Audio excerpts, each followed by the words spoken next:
Welcome to Take It from the Iron Woman. My name is Susanne Müller, your host and the Iron Woman. This podcast is about empowering yourself and others to make real changes in the world. You will hear from everyday, smart, sophisticated, hip people like you and me. Not everybody has to be an Iron Woman to impress the world. Together, we will learn from the sports and business leaders how you can become a more successful person as an entrepreneur or a leader. It's one step at a time, one day at a time. Take your steps now. Take your big steps now. Join me on this journey to success. Hello, we have Isil from Turkey, now living in Munich again on the podcast, Take It from the Iron Woman.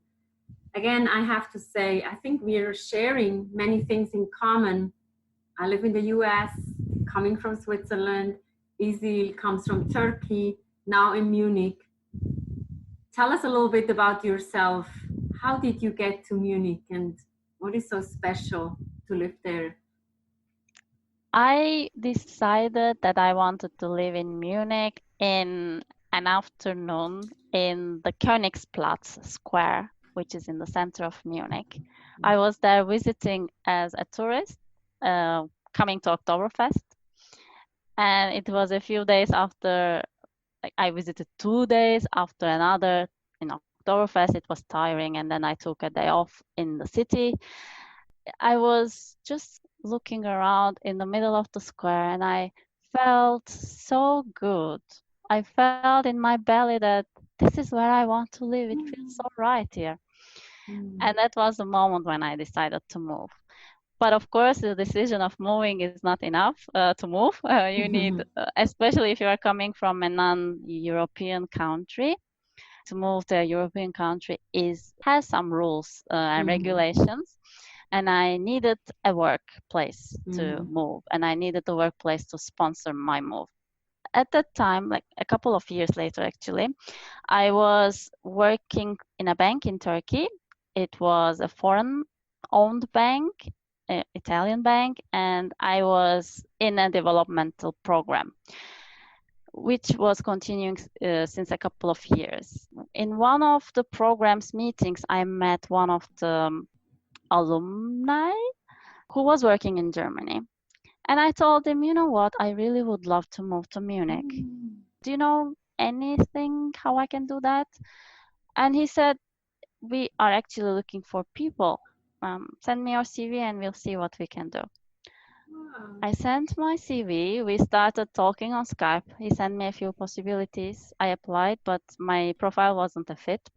Later, he told me, you know, we have actually an opening in our team. Would that be interesting to you? I said, yes, that would be. I would love that. And he invited me for a job interview. I got in. Then a couple of months later, it was actually 6 months later, I could move to Munich with an employment contract. And I literally moved with a little bag. I rented my apartment from Turkey. I didn't even see my apartment physically. My friend, who also hired me, picked me up from the airport, brought me to my apartment, and I started living in Munich, coming with a bag.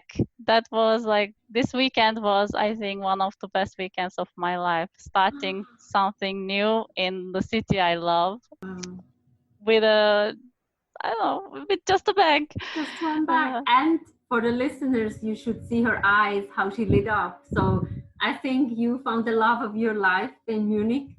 And I like when you say you felt it in your stomach. So that's usually the best decision you can make, when the stomach tells you, this is good. They have good food and it will feed your soul as well. I know also in Germany, obviously they speak German. How is that integration for you? Wasn't that easy for me because I was the only foreigner in my company. And they had to accommodate a few things for me. I needed translation support most of the time, and some colleagues weren't so comfortable speaking English. And I was in a role which required me to attend a lot of meetings, and they would be starting in English and then would be asking me, is it okay if we speak German now a bit? Then I would say, yes, you can. They would speak German, but they would feel uncomfortable because I don't understand everything. I would feel uncomfortable because I make them uncomfortable and I don't understand it all, but it's my responsibility to understand and do my work. So that period was really tough. And I think it continued like around 5-6 months. At that point, I was already going to a German course. I already knew basic German. I had some grammar, but I couldn't speak properly. One day, a colleague came to me and told me, you know what, you just cannot keep on writing it in English. We cannot understand what you write. You have to start writing in German. And I said, okay, I'm going to do that. All right, this is for me a call. And I started communicating in German. It was quite difficult because I had to convince people to work on certain projects, but I was not able to create a sentence that is strong enough to motivate people or bring people in the project. And I think also, I'm not sure, this might be an assumption, English is a very frequently spoken foreign language. So native English speakers are used to hearing English from other accents and not spoken properly. But I think German-speaking people are not so used to hearing German spoken wrongly. And maybe because also the German structure, when you make a mistake, doesn't make any sense. The sentence might completely be lost and not understood. And while I was trying to make a formulation of a sentence, I could see in front the face of the other person I was talking to going into different shapes and this face expression like, what are you talking about? That's stupid. And when you get this feedback, it's so difficult to continue. It's already a struggle to put it into words, and it's a work environment. It's not like you are talking with the weather is nice and so on. So that time I felt it had an impact a bit in my confidence. But as I continued, I didn't give up. I kept on doing, I kept on speaking, I kept on making mistakes. And before I realized, I became good. I don't know how this transition happened, but I was at some point, just by suffering, I was really able to express myself, written, spoken. I could speak with everyone. In the meetings, they didn't have to translate anything for me. I could do presentations in German, and it was all good. So it also was like a 4 months or 5 months that I figured out everything because of this struggle, because I allowed myself to feel that struggle and learn on the way. So that has been my experience of how speaking German has been.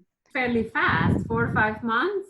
And I know German is a difficult language to master. Congratulations, this is amazing. Thank you. I work with a lot of expats. They go to Germany 2, 3, 4, 5 years. They do not speak any German except ein Bier, danke, tschüss. That's about it, right? Beer is important. Beer is very important, we know. Yeah. And with your job as a coach in your coach academy, has that helped you with the language, or how do you use your cross-cultural awareness in your job? The language, our academy is an English-speaking one, so we don't speak German. But of course, it helps because we have business partners we work with. We found a company. We needed to register our business. So these communications go in German.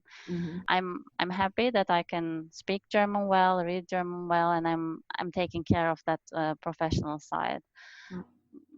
I think cross-cultural awareness, of course, helps because going through the same experience myself, I am more understanding of the struggle of people living in Germany, the expats. These are mostly our students. They are expats or people who are locally employed but are new or didn't learn German. That's why they come to an English speaking course most of the time. I think it's not that we share this experience so much in our course about being a foreigner, but it is a place for them to find a community, as they don't feel, some of them don't feel at home, connected in this new country where they don't speak the language, because I believe when you don't speak the language, you just experience a little part of the country. Sometimes they feel lonely. And the academy is a place where they find connection and they find the community, because they also go very deep into who they are and their values, what they want in life. Through coaching each other, they create very deep connections. So it helps them to feel better in this country they're living. Wow. It almost seems to me working with their human potential, but you are providing them like a safe space and a community for themselves to get to know themselves probably, but also other people who go through the coaching. And we all know coaching hits you at the core. I mean, everybody brings their whole person into a coaching session. That's true. Yeah. That's true. A lot of people, especially in the recent group, we are running it for the third time, the program. I think nearly 1/3 of the students joined because of the community. That was interesting for me to experience. I got this feeling after the feedback of the people who graduated that what they loved the most was doing it together with like-minded people, supportive people. And that became also the reason of some people joining the program. So it's so important. We keep on forgetting how connected we are, how much we need this connection. I think it becomes even more important when you are living in a new country. Exactly. I mean, I have moved from Switzerland to the US, and it feels like you meet similar people where you are. And New York is a very diverse place. So you meet, again, a lot of Swiss, but also a lot of Europeans that I probably would have never met had I stayed back in Europe. So I thought that was, for me, an interesting phenomenon. Not only did I gravitate to the Swiss, but also I gravitated to European people. And every Christmas when we celebrate, actually I invite all my friends who are alone from Europe, and we call it, or not only Europe, but we call it the International Orphan Party at my house. So people are actually asking, can we come to your house? And I'm like, if you come from a different country, you can come to my house. So we always have different nationalities. The United Nations is always at my house. So I thought that was nice, like how you build more community when you're probably not in your own country. Yeah, that I never thought of this actually, but that's also so true for me. Coming to Germany, I am so connected with people from other countries, maybe more than German people. Yeah, and how hard do you think is it to get to know or to have friends, German friends for you? I was one of the lucky ones, because when I started working, my colleagues were very friendly. I was working in a relatively young team. I think they were also, they were single. They didn't have formed their own families. They were living on their own. They also wanted to have connections and friendships. So for me, it was easier to make friends. And I already had some friends from this international program I was attending in my previous work who lived in Germany. But after I left working in that place and became a coach, I am not that close anymore with my friends from that work. And I'm thinking about it, that I think my best friends are not German. That might be coming from the fact that they have established connections already. They do their things, they have activities that they attend to, whereas I tend to go to places where expats or international people hang out most, because I choose to go to English speaking events more than to go to German speaking events. I still feel more relaxed when I speak English than German. Yeah. But for a lot of people that come for work, they don't find this friendly environment. I feel there is a lot of, not a pressure maybe, but there is this belief for a lot of people in Germany that work and private life should be strictly separated from each other. This is an old mentality, I think. Probably is changing in the new work environment. But people who are working in big corporates, I heard some friends that they really struggle making these connections because people don't share anything from their private life. And once the work is over, they go home and they don't socialize with their colleagues. So anyone who comes without any existing connections and working in this big corporates might have the struggle to make new connections, especially with German colleagues or other German friends. So that was what I have heard from other friends. I think it's also one advice for expat listeners. You have to make that move. Nobody is waiting for you. So if you're proactive and you have to, in a way, force yourself to go to networking events and learn the language, get accustomed with the customs in Germany, and not only the Oktoberfest, but others, like get into the routine, what Germans do. I think that's the key to success and being integrated. It's not always easy. An expat life can certainly be lonely if you are not an outgoing person. Definitely. And to finish up our conversation, I think you are fantastic in creating a safe haven in your coaching academy for people who build a new community. So that's kind of like what I feel that you are providing to the world there. So give us another insight of where is the academy going in the next few years. I think we want to deepen this connection. We want to deepen the community feeling. I think the community will also take it to a place more. It's again, as we say in coaching, co-creation of the process. We want to co-create with the graduates and with the students. And the feeling that I have is really that the students that graduate will organize new activities, co-coaching each other, mentoring each other, meetups to develop themselves, their professional life, just deepen this connection.